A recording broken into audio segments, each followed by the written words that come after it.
Guess what? Guess what? Guess what? You know what time it is? It's black, white, and red all over time. Hello. I thought you were going to go Super Saiyan so hardcore just a minute ago. Like, I really did. Oh my God, I was voguing. Is that what that was?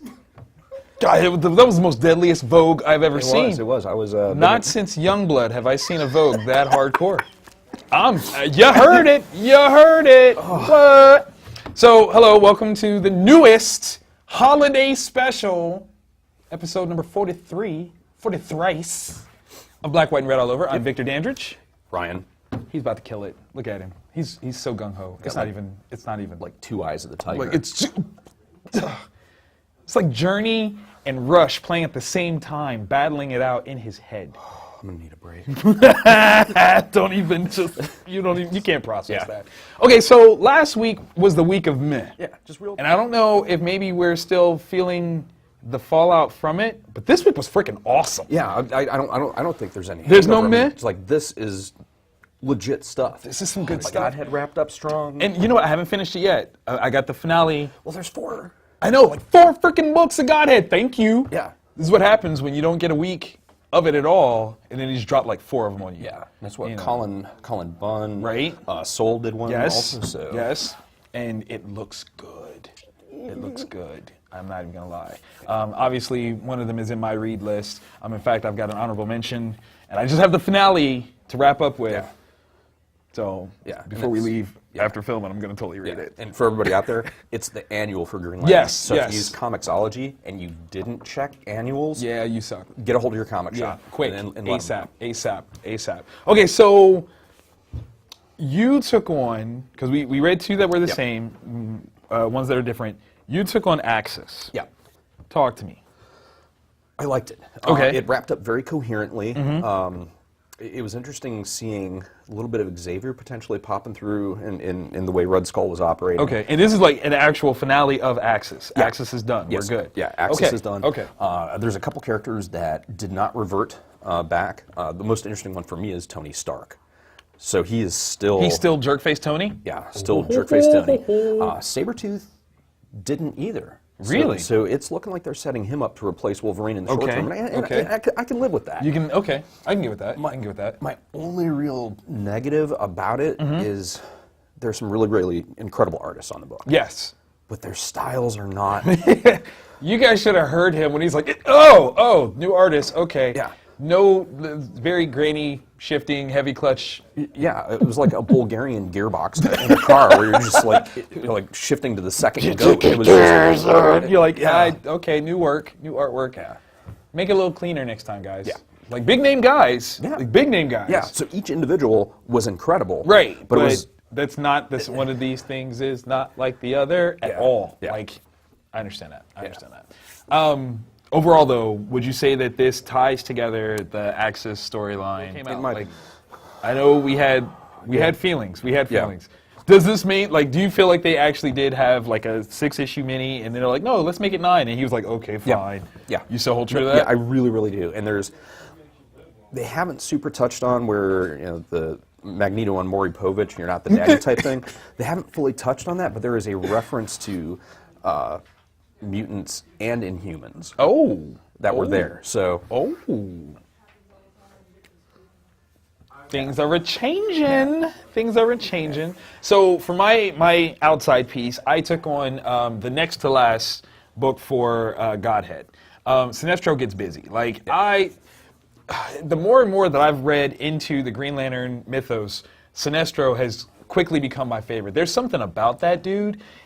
He is raw. Yeah. You know? Yeah. There's a thought process behind him. He's not just your bad guy. He's smart. He's very smart, like dangerously smart, and with a point where almost like if honestly, the truth is, like, you might not like the way he does it, but if Sinestro got his way, everything would be fine. Yeah. You just don't like how he would get there. And that's the honest to goodness truth. But everything would be fine, everything would be peaceful, because that's what he wants. Yeah. But his method is a little harsh. It's a little rough, a little caustic, a little brazen, you know. But in this one, Highfather will remember who Sinestro is. Like, I'm not saying that it's necessarily like he brings the heat, but there's a moment where he's like, my name is Sinestro, remember it, and you will. Drop the ring on him. That's Pow. legit.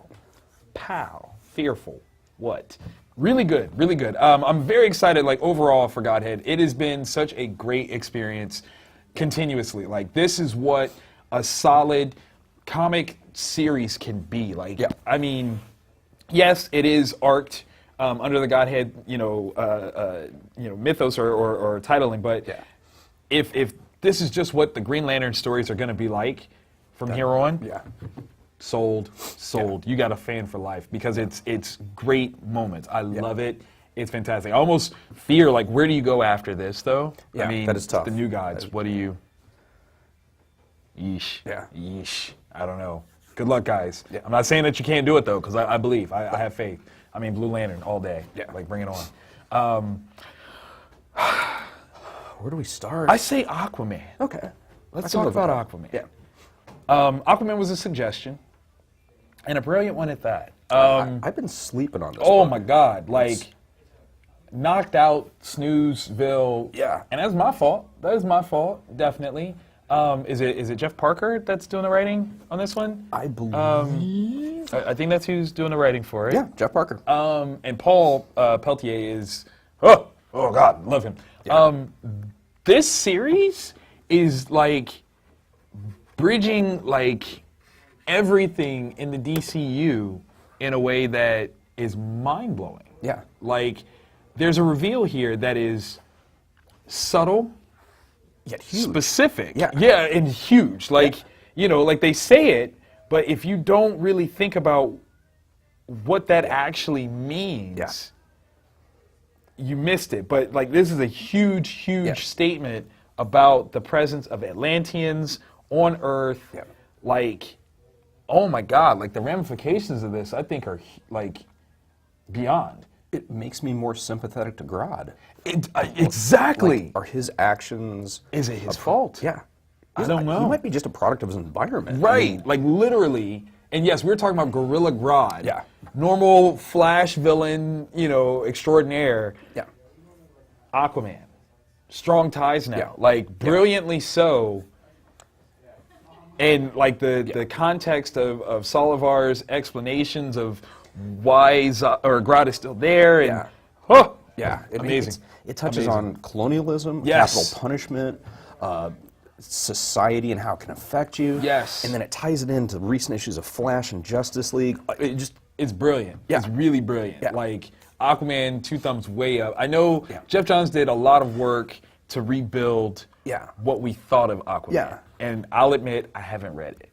It's good, but then like once he left off, I wasn't. I kind of left off too. I got you, because you're like, I don't know if it's going to maintain. I don't know if it's going to keep up. Yeah. This. Yeah. Shout out to the Darwin Cook cover. It's gorgeous. Yeah.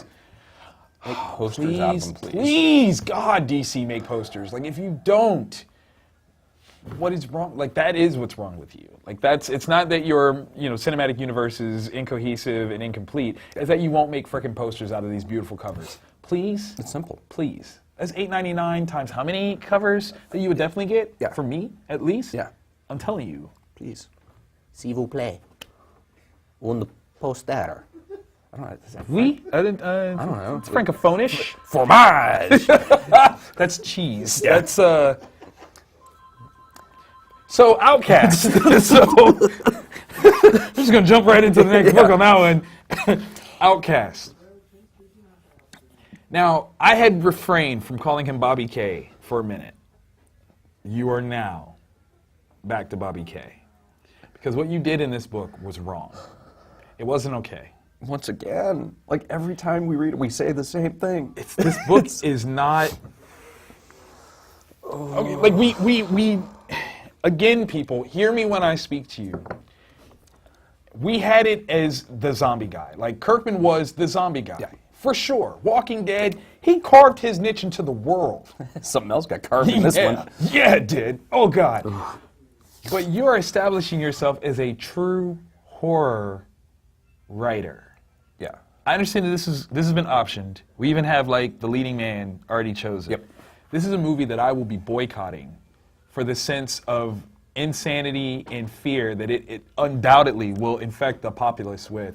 All the things that they said about The Exorcist when it first came out is true about the book. I don't even want to know. I'll be there at the midnight opening showing of it. No, I don't. Because No. This goes to a place. Yeah, all the lines and rules that are supposed to not be crossed are being crossed, but not in like a pretentious sort of way. Like it's just like this is solid storytelling stuff. like Stephen King. Right. Like, it's like it's got a very But Stephen it's King. succinct though. Like Stephen likes to wax about, all the build up and things around. This is like, and here. Yeah. But still those lines are crossed. Yeah, it's like a stripped down postmodern version of a Stephen King type story. That's because deep. like all the extra commentary is gone. Yes. And it's yes. just all the good. All the good.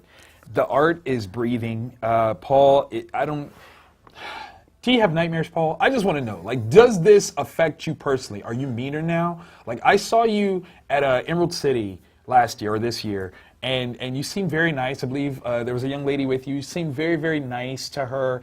I want to know how you guys are reacting to each other as you're doing this book, because this has to take you to a place. Like, in the same way that Heath Ledger died from doing the Joker. yeah, because the things that you have to draw, and a chunk of the story is told through the art. Yes. And you fill in the gaps. Oh my God. In your mind. Ryan clued me into a piece that I actually missed, and then upon retreading this waters, I found out how deep it actually was. Yeah, because that's what happened. That is what dude. From the looks of it, that's exactly what happened. Which That's not okay. Yeah, that's it's not- right. It's not, but it's so perfect. You got puppeted, sir. You got Pinocchioed all day, Yeah. every day, and that's not okay. And then got told, like, that's a lesson. Yeah. Like, it wasn't even the fact that this thing happened to you. That's the beginning of Yeah. the message that's going to carry through every time you see it. Yeah. Rude. Yeah. Rude. Which, oh. Yeah. And there's something, dare I say, sexy about the way that he's playing the guy who did that to him. A little bit. Such calm, there's such confidence. There's no overreaction. Right. Everything is just as much as Just needs kind to of be done. like, yeah, you were right, and this is why, and this is how I feel about it, so there you go. And you're like, oh, why did you do that? Because that's what I'm supposed to do. And how many people are attending service? Being able to be there despite the fact that all the rules say that you're not supposed to be able to do that. Yeah, one should trump the other, and it's seeming. Yeah. Like, I felt for it when they left the house, and he had that moment, and I'm like, it wasn't what you revealed, it's what you revealed. Yeah. Like, that's what the thing was. It wasn't just the immediate, like, oh, okay, so now we know. It's like, no, what that means is that for this long, this is what this has been. And that panel where the reveal happens, the way the face is drawn, just that pure, like, Old Testament malevolence. Yes. That vile, vile, Yeah. raw, amazingness. Yeah, just- amazingness. Good job, guys. Yeah, it's brilliant. Outcast definitely is going to be a book that we talk about next week. It has to. For our Probably own best sakes. ongoing series. Yeah. I had maybe. I got one I think might fight it. Yeah, I got one I think might fight it, but It's up there. it is in that up there, conversation. man. Like, I mean, Outcast has been, like I said, that from that first cover, man, it has haunted me since we saw the first images of that first cover, like almost a year ago. Yeah. That thing has been terrifying. But the book itself has so much more horror meat to it. Like, it's. I can't wait for the live action version because it's going to be like, I watch Walking Dead and I'm entertained, Right. but I'm never like, oh God, I was scared. This one though, I think will get me like The Exorcist. Like, gets me every time. okay, the only thing I'm more concerned about though is who they get to direct this. Like, not for nothing, but you're gonna have to go old school horror master. Yeah, Like, can get Roman Polanski back in the States. or film it overseas. Yes. Now, if you get Roman Polanski to do this one overseas, all the horror that this book has on the page will come to life and will terrify generations to come. And if need be, I will sell my employees' kidneys to pay for this to happen. He's got two.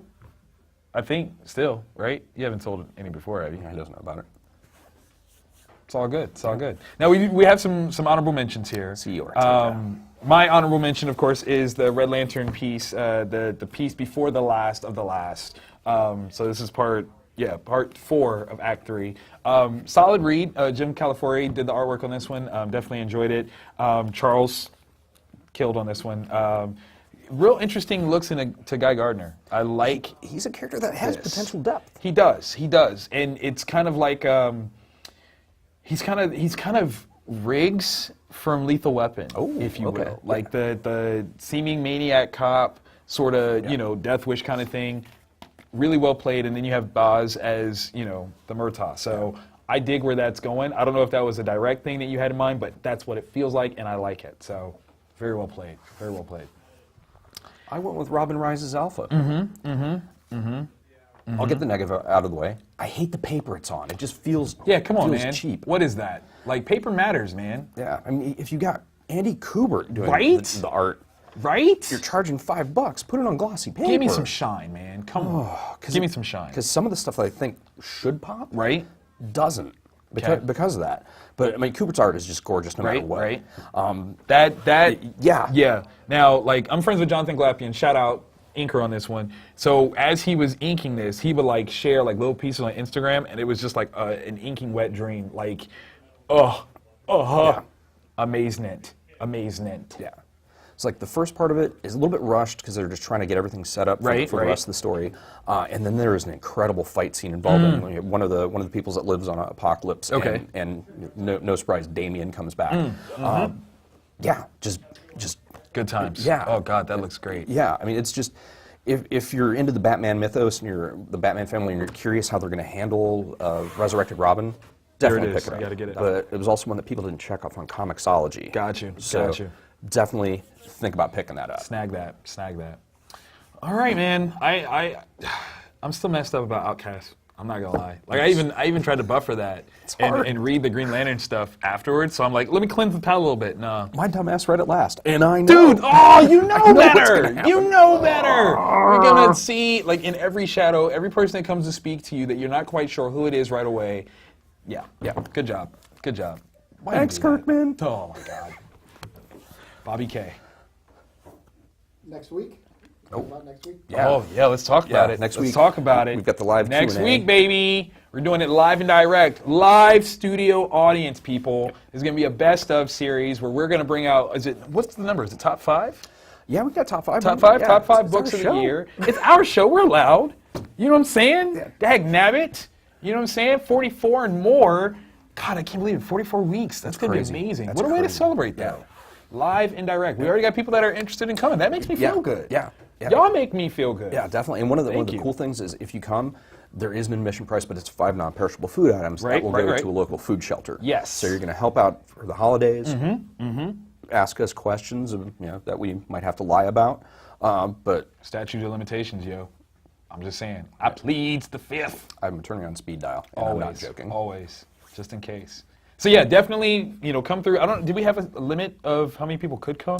I hope we're not getting too close to it. Is it 16? Yeah, 16. Although, like, if we get more than that, we can. If you we can guys are adapt. clamoring at the doors, Yeah. like, we'll find a way. It'll be awesome too. Like, we'll feel like friggin' rock stars. So, like, mosh us if you want to. Like, I'm crowd surfing if we get that many people out. I need that kind of validation. You know what I'm saying? I really do. Makes me feel good.